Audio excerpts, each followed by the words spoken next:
تو گھروں کی آبادی کا تعلق میرے عزیزوں وہ حسن سلوک، بیوی کے سلوک اچھا ہو، بیوی کے اخلاق اچھے ہوں، گھر آباد ہے، خامد کے اخلاق اچھے ہوں، گھر آباد ہے۔ اولاد سے حسن سلوک ہو، اولاد پہلے 10 سال اولاد کو دے دو، ساری زندگی تمہیں دے گے۔ 3 سال کا بچہ اسکول ڈال دیتے ہیں، 3 سال کے بچے کو روتے ہوئے بھیجتے ہیں، روتے ہوئے لاتے ہیں، اس کے دل میں ماں باپ کی نفرت جمنا شروع ہوتی۔ میں 11 سال کا تھا جب میرے باپ نے مجھے گاؤں سے سینٹرل ماڈل اسکول لاہور بھیجا کہ اس کو ڈاکٹر بنانا ہے۔ 11 سال کی عمر ماں باپ سے جدا ہونے کی نہیں ہوتی۔ اللہ نے ہمیں ایک چھوٹی سی بادشاہت دی اپنے علاقے کی، اور وہاں میں ہاسٹل میں چلا گیا، روٹی کھانے جاؤ میس میں، اور کپڑے دھونے کے لیے دھوبی تلاش کرو، بستر خود اٹھاؤ، کپڑے خود سیٹ کرو۔ تو میں اندر سے ٹوٹ گیا، بکھر گیا، اور میرا دل ماں باپ کی محبت کے لیے مر گیا۔ پھر نہ زندہ ہو سکا، نہیں زندہ ہو سکا۔ میں اپنے بھائی پہ رشک کرتا تھا، وہ میٹرک تک ماں باپ کے ساتھ رہا، وہ ماں سے ایسے لاڈ کرتا تھا کہ میں اپنی بیگم سے کہتا یہ جیسے میرا بھائی ماں کے ساتھ کرتا ہے، میرے اندر یہ جھوک نہیں اٹھتی۔ میں نے اللہ کے فضل سے تبلیغ میں لگنے کے بعد نوکر کی طرح ماں باپ کی خدمت کی، لیکن دل نے ساتھ نہیں دیا کہ وہ شمع بجھی جل نہیں سکی۔ آج کے ماں باپ 3 سال کے بچے کو اسکول ڈال کے کیسے کہیں کہ ہمارا بچہ ہمارا فرما بردار ہو؟ نہ ماں نے گود دی، نہ باپ نے سایہ دیا۔ ایک ماں 2 بچے نہیں سنبھالتی، ایک ٹیچر 30 بچے کیسے سنبھالے گی تھوڑی تنخواہ کے ساتھ؟ تنخواہیں تھوڑی۔ ہمارے اسکول تو آج کل تعلیمی ادارے نہیں ہیں، کاروباری ادارے ہیں۔ ایک لطیفہ ہے، ایک مس نے بچوں سے کہا بچوں بولو CUP سپ، سپ سانپ، ٹھیک ہے نا، CUP سپ۔ لڑکوں نے کہا نہیں مس CUP تو کپ ہوتا ہے۔ کہا نہیں کہو CUP سپ۔ کہا نہیں مس CUP کپ ہوتا ہے۔ کہا بیٹو اتنی تھوڑی تنخواہ میں CUP سپ ہی رہے گا، کپ نہیں ہو سکتا ہے۔ تو ہمارے اسکولوں کی یہ تعظیم ہے۔ یہ اللہ کے بندے خود کروڑوں روپے کماتے ہیں اور امپلائز کو اتنا بھی نہیں دیتے کہ روٹی ڈھنگ سے کھا سکے، تو انہوں نے بچوں کی تربیت کا کرنا، انہوں نے بچوں کو کیا پڑھانا؟ جو ماں بچے کے لیے نہیں تھک سکتی۔ پھر اس موبائل نے اولاد ماں باپ کو ایک دوسرے سے کاٹ کے رکھ دیا۔ ہمارے فیصل آباد میں ایک خاتون اسکول ٹیچر اور خاوند ان کے اچھے پوسٹ پر، تو وہ پیپر چیک کر رہی تھی، رونے لگی۔ تو ان کے خاوند نے پوچھا کیوں رو رہی ہو؟ اس نے ایک پیپر آگے کر دیا، رول نمبر ڈیش ڈیش۔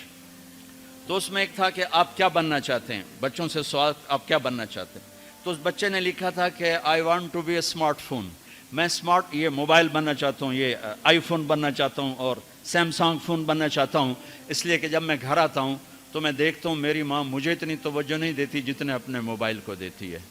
جب میں اس سے بات کرتا ہوں تو مجھے نہیں دیکھتی، موبائل کو دیکھتی رہتی، مجھ سے باتیں کرتی ہے۔ اور جب میں اپنے ابا سے بات کرتا ہوں، اپنے لیپ ٹاپ پہ بیٹھا ہوتا ہے، وہ اسے دیکھتا رہتا ہے، مجھے توجہ نہیں دیتا۔ تو اس سے اچھا ہے کہ میں انسان کی بجائے ایک موبائل فون ہوتا کہ میرے ماں باپ مجھ سے پیار تو کرتے۔ تو اس نے میاں نے کہا تو اس میں رو کیوں رہے ہو؟ کہ یہ تیرے بیٹے کا پیپر ہے، یہ میرے تیرے بیٹے کا پیپر ہے، یہ میرے تیرے بیٹے کا پیپر ہے۔ ایک اس موبائل نے ہماری زندگیوں کو تلخ کر دیا، برباد کر دیا، تباہ کر دیا۔ یہ استعمال کی چیز تھی، نہ کہ ہلاکت کی چیز۔ میراسیاں نو پتر ملیا، انہیں چم چم کے مار چھڑیا۔ پاکستانیوں کو موبائل ملا، ٹائلٹ میں بھی بول رہے ہوتے ہیں، ٹائلٹ میں بھی سودے کر رہے ہوتے ہیں یہ یوسف جیسے۔ اتنی تلخ زندگی، گاڑی چلاتے ہوئے موبائل، کہاں ٹکر مارو گے؟ میرے کالج کا جگری یار 2 ٹکڑے کر دیا بس والے نے اس کے پیچھے، پوری گاڑی اس پر چڑھا دی۔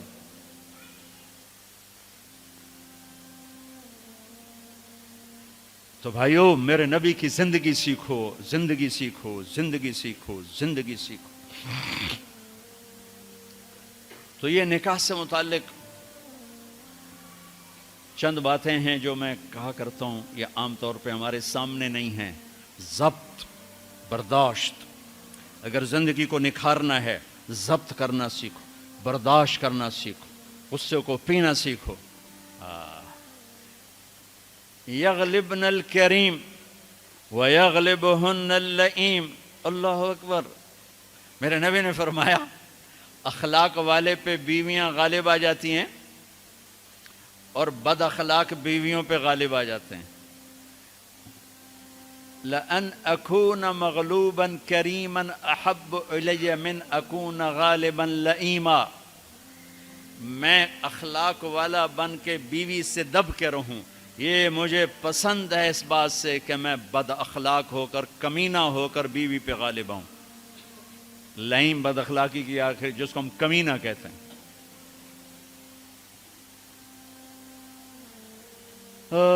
خیرکم خیرکم لأہلہ وأنا خیر لأہلی، میرے نبی نے فرمایا سب سے بہترین مسلمان وہ ہے جو بیوی سے اچھا سلوک کرے، اور میں تم میں سب سے اچھا سلوک کرتا ہوں اپنی بیویوں کے ساتھ۔ میمونہ رضی اللہ تعالیٰ عنہ کے گھر آپ کی باری ہے اور آپ کو پیشاب آیا، آپ اٹھے پیشاب کے لیے، پیچھے حضرت میمونہ کی آنکھ کھل گئی تو انہوں نے دیکھا بستر خالی، تو ان کو نفس نے چکر دے دیا، ان کے جی میں آیا کہ اللہ کے نبی مجھے چھوڑ کر کسی اور بیوی کے پاس چلے گئے، تو انہوں نے سوکن پنا غالب آیا۔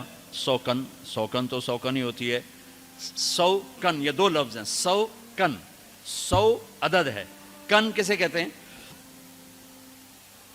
یہ جو لوہار جب لوہے کو اس پر تیز کر رہا ہوتا ہے نا اپنے اس پر ہتھیار پر، تو اس سے شرارے نکلتے ہیں، لوہے کے باریک ذرے نکلتے ہیں، تو وہ باریک ذرہ جو آنکھ میں جا پڑے اس کو کن کہتے ہیں۔ وہ اتنا تیز ہوتا ہے کہ ایک آنکھ میں چلا جائے تو آدمی بے قرار ہو جاتا ہے، تو دوسری بیوی کو کہتے ہیں 100 لوہے کے ذرے جیسے کان میں آنکھ میں پڑ جائیں تو اس سے جتنی تکلیف ہوتی ہے، تو 100 کن تھی ان کا، تو مجھے چھوڑ کے دوسری بیوی، اور خیال تھا حضرت عائشہ کنڈی لگا تھی، اللہ کے نبی واپس آئے تو دروازہ بند، آپ نے دستک دی، میمونہ میں ہوں، دروازہ کھولو، کہا میں نہیں کھولتی۔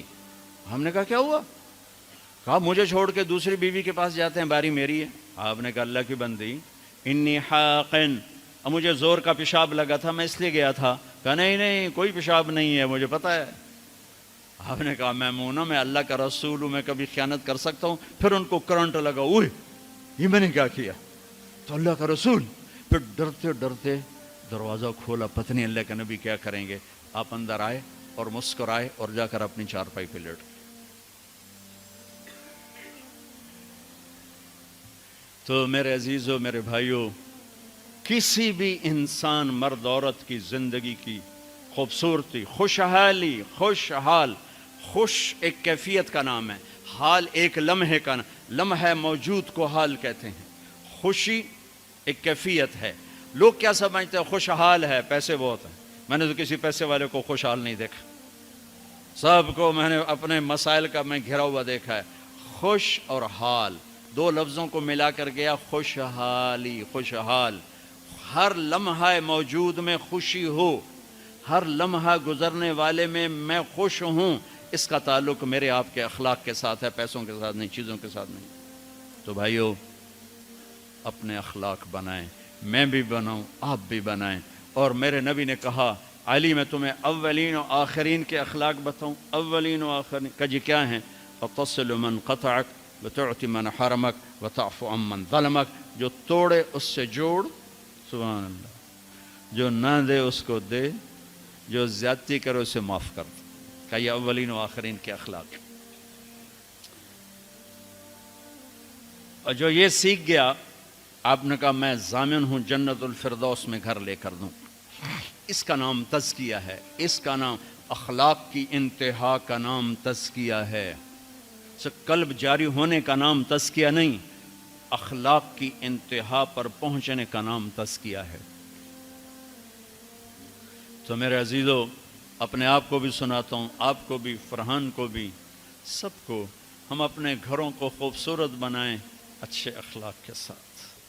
جس کے اخلاق اچھے ہیں، جسے برداشت کرنا آتا ہے، تعریف کرو، اپنے بچوں کی تعریف کرو، اپنے شاگردوں کی کوئی خوبی دیکھو تعریف کرو، اپنی بیوی میں کوئی خوبی دیکھو تعریف کرو، اپنے ماں باپ میں کوئی خوبی دیکھو تعریف کرو، بیوی اپنے خاوند میں کوئی خوبی دیکھے تعریف کرے تو دل بڑا ہو جاتا ہے۔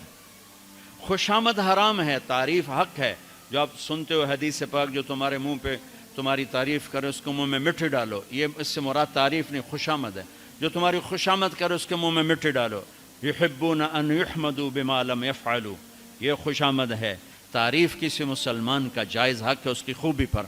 اپنی بھی وہ ڈاکٹر عبدالحی صاحب رحمۃ اللہ علیہ ایک مرید کے ہاں گئے کھانا کھانے، تو کھانا ان کو پسند آیا، انہوں نے مرید سے پوچھا کس نے بنایا؟ کہا جی میری بیگم نے بنایا۔ کہا بلاؤ۔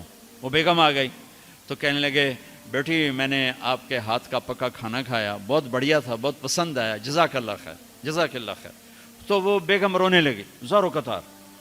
تو ڈاکٹر صاحب رحمۃ اللہ علیہ نے پوچھا بیٹی رونے کی کیا بات ہے؟ کہا حضور آپ کے مرید کے پاس 30 سال ہو گئے، 30 سال میں ایک لفظ کبھی میں نے اپنی تعریف کا نہیں سنا۔ دنیا کا بڑا بخیل انسان ہے جو کسی کی جائز تعریف بھی نہ کر سکے۔